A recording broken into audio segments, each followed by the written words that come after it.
Assalomu alaykum hammaga. Bugun Lisang mashinasini полностью nastroykasini ko'rib chiqamiz. Bu birinchi pastdan mashinaning rasmini topib kirib olamiz. Bu yerda ikkita menyu chiqadi. Hop, birinchi qator. Birinchisi bu yerda mashinada nimani yurishi, masalan, elektr, benzin, bu gibrid. Hop, benzin funksiyasida yana bitta funksiya bor. Agar mana shu funksiyani yoqib qo'yadigan bo'lsak, o'zini-o'zi 80% gacha mashina zaryadlab ketadi. Bu benzin kam qolganda, mana hozir benzinimiz kam, o'shanda foyda bo'ladi. Motiv keyinchisi mashinaning yurishi. Bu Air Comfort orqa vidyushga orqa balon tortadi faqat.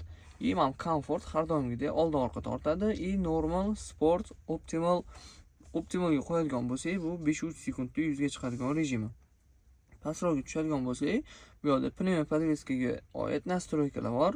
Sport rejimiga o'tkazganingizda обязательно bularni o'tkazib qo'ysanglar, ko'rsanglar bo'ladi. Mana bunaqa mashina cho'kadi. Mana bu uchinchisi pnevma podveskani boshqarish. Hozir low eng pastda turibdi. Normalga qo'yadigan bo'lsak, tepaga ko'tariladi. Heightga qo'yadigan bo'lsak, baland bo'lib turadi. Hop, pastroqga tushamiz. Bu rejim li 6, li 7 larda bir xilga lilarda parogi bo'lmaydi. O'shanda mana shu rejim yoqib qo'yadigan bo'lsak, ishdan uyga kelganimizda mashina o'zi sekin cho'kib beradi. Pastroqga tushamiz. Mana bu rulni qattiq yumshoq qiladigan rejim.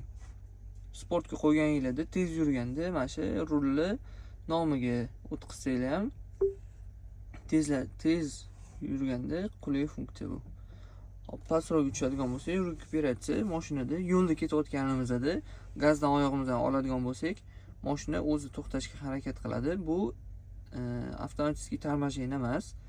Strongga qo'yib qo'ysak bilinadi. O'zi yurganingizda полностью ko'rsanglar, yurib ko'rsanglar bilinadi.